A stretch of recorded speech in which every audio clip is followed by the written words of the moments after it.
Hi, friends.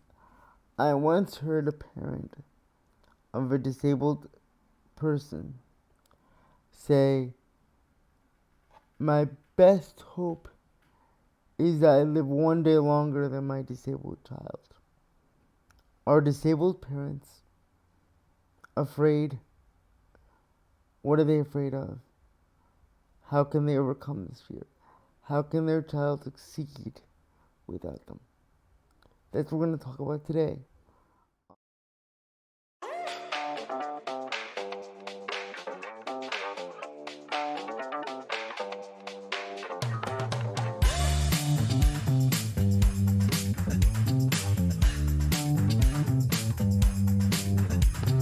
Greetings, my friend, and welcome to the Advocacy Life podcast and blog. If you're listening or watching this, you're obviously listening to the Advocacy Life podcast. The Advocacy Life podcast and blog is literally just that. It's one person's view of disability awareness and disability rights in both formats. So if you want to learn about disability, if you want to study disability, if you want to educate yourself on disability, if you want to be educated on disability as a form of human existence, not as ableism, not as isolationism, but simply as a part of human existence, then this is a podcast for you. My name is Nuñez, and I hope to see you soon. Hello, friends. Welcome to another podcast episode. I'm Kevin Nuñez. Thank you for choosing to spend a little time with me, as always. As I said in the intro, or the cold open, at a meeting I attended, I heard a parent say, "I hope to live one day longer than my disabled child." Disability is not easy, by any means. Everyone has their own struggles, their own difficulties. I cannot judge. I cannot speak to everyone's experience. I can only speak on my own experiences and what I've seen and my own reflections of others. That is what makes this particular podcast both difficult and hopefully inspiring to some. I know there is an entire spectrum of disability, from both physical to emotional to mental. Here's what you have to realize. I'm going to break down the entire spectrum in 30 seconds. Oversimplification, I know, but yeah, sometimes you have to do that way. Disability is A, not fair. B, not always right. And C, it's all different. And D, sooner or later, we're all disabled. How can you say that? Well, we're all going to need help from someone. So this illusion that is being created by someone out there that disability only affects a few of us is wrong. As they say in every open, 1 in 4 Americans are diagnosed with some form of developmental disabilities. That's literally almost, or if not close to, a quarter of the American population. And those are just the ones that are reported. Keep that in mind. So many times people go undiagnosed for a whole host of reasons. But let's say your child is diagnosed. This podcast episode is for the parents. First of all, you are strong. You are stronger than you realize. Yes, you were given a difficult duty, task, what have you, and some people don't even get it. Some people in your own family might not even get it. They say, oh my God, how could they even do it? God bless them. They give you this false inspiration where they say, oh yeah, to your face, but behind your back, they're like, oh my God, poor June. She has to raise Timothy all by himself. He's got no one and she is amazing. Keep in mind, she's pitying you at the same time because she couldn't do it. So, my first piece of advice for a disabled parent is don't listen to everybody. Just because you have an opinion doesn't mean you have to listen to the opinions of others. Second, no one will understand your disabled child, especially in those early years, better than you. I was blessed that in those early years, I had two parents in those early years that could take me to all the physical therapy appointments, that could take me to the baseball practices, that could take me to swimming lessons and aquatic therapy and physical therapy and occupational therapy and this and that and all that. So my point is, even if you feel you're alone and you're overwhelmed, realize in 2025 that you're not alone. There is a community of disabled parents out there, especially in those early years. Don't let the world make you feel bad because you have a disabled child. It's not your fault. It's nothing you could have done. It's nothing that you should have done. It simply is part of God's plan, period. The sooner you accept that, the better. I understand it's difficult to accept that your child will be different than most of the kids, regardless of what they've been diagnosed with. But you don't have to be a part of that community. They have to come and join you. On the other side, the world wants to isolate you. But there is in 2025, there is a whole community of disabled parents out there. I'll put some in the show notes. There's SPAN, which is the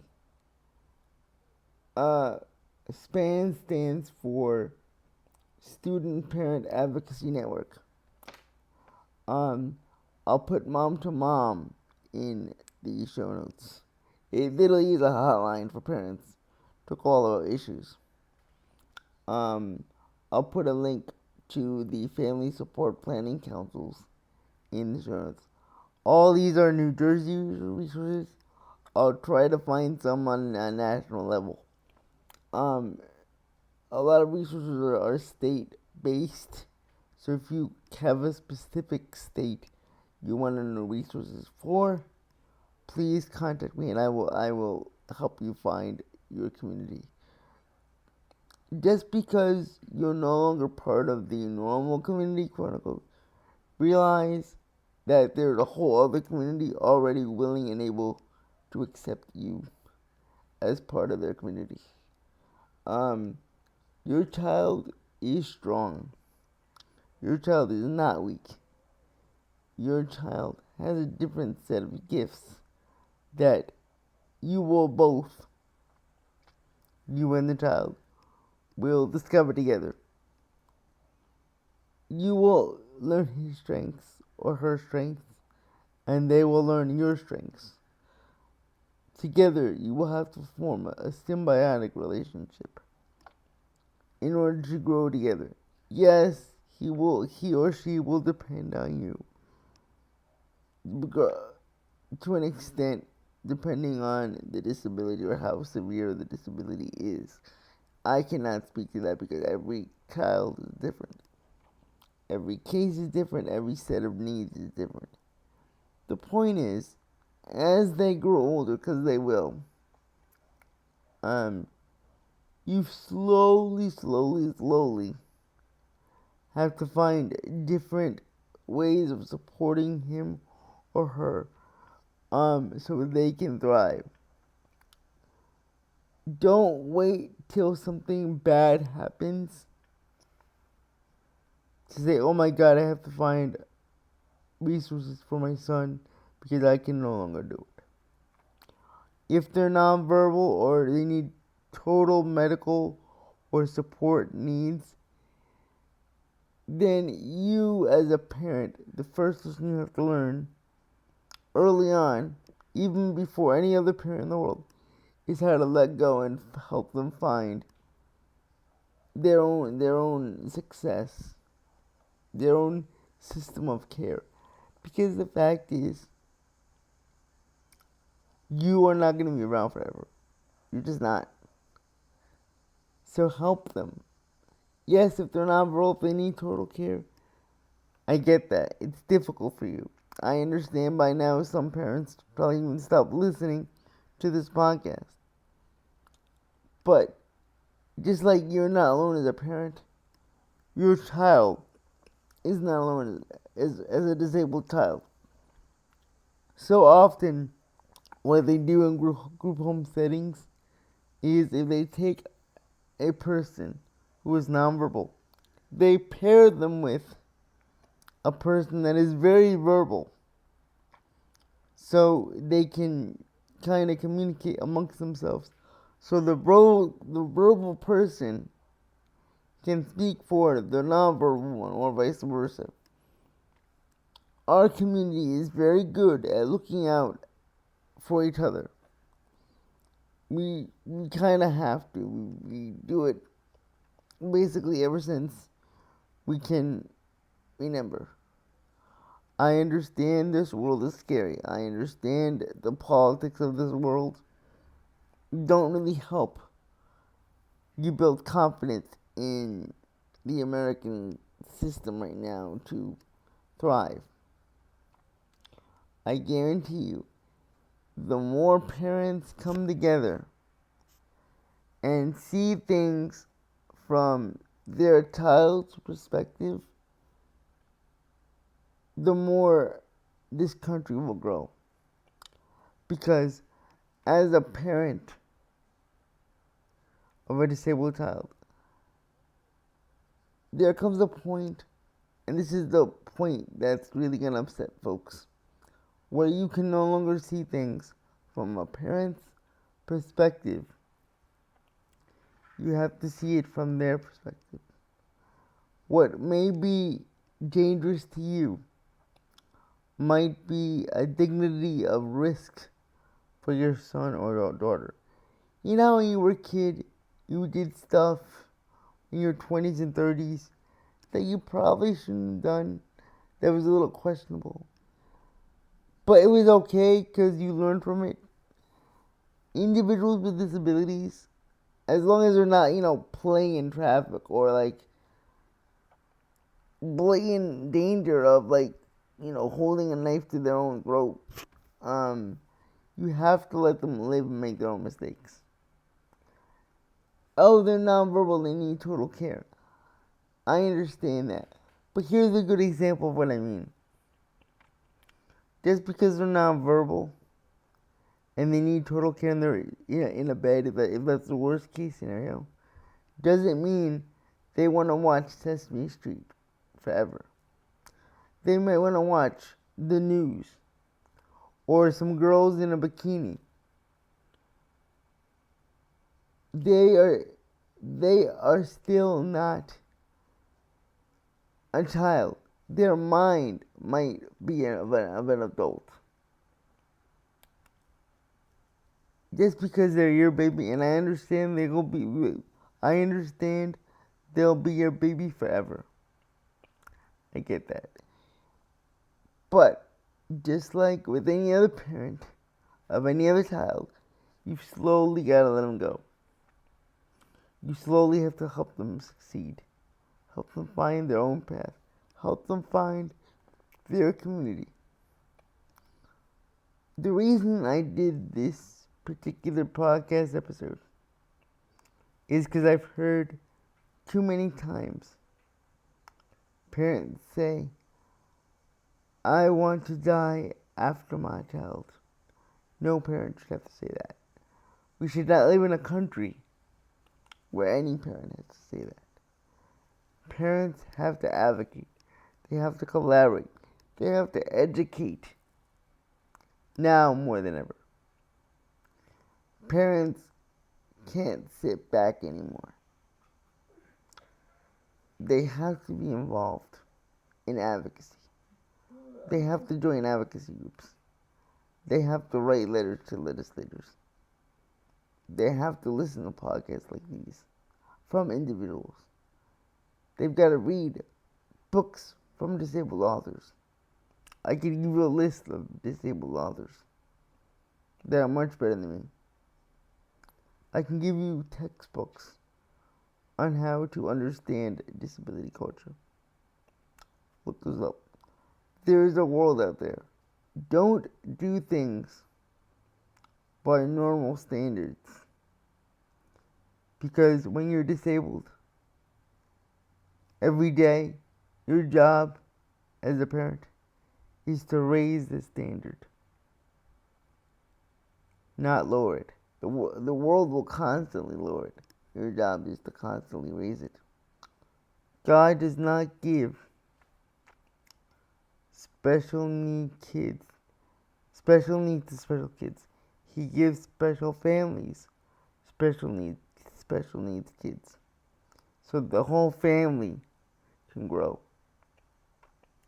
Because special needs or disabilities does not just affect the person. It affects the family. It affects the community. It affects America. Disability is a political issue. It is an American issue. But it cannot be a partisan issue. It cannot be a race issue. It cannot be a gender issue. It has to be a human issue. Your child is human. Your child has the right to live. Your child has the right to succeed. Has the right to dream. Has the right to thrive. Don't isolate them. Don't protect them too much. Let them live. Let them learn. Let them make mistakes. Let them be who they are. Thank you for listening. Thank you for watching. If you watch us on YouTube. And here's all the information. Wow, you guys. I really had a fun time putting that episode together for you. Did you have fun listening? Did you have fun watching? Did you learn something? If you want to support the Advocacy Life podcast and blog, give me a few seconds and let me tell you to do it. I have an exclusive newsletter for paid subscribers where you'll get all sorts of things, personal anecdotes, more updates on policy, more recommendations on books and movies I like. If you want to do more of me, I have written not one, but 2 books in a book series called Living Beyond Disability. They're on Amazon. Also in the show notes below. If you want to do more than that, you can support me directly through Cash App and PayPal. All in the links down below. Thank you so much for your time. Hope to see you in the next episode. God bless. See you soon.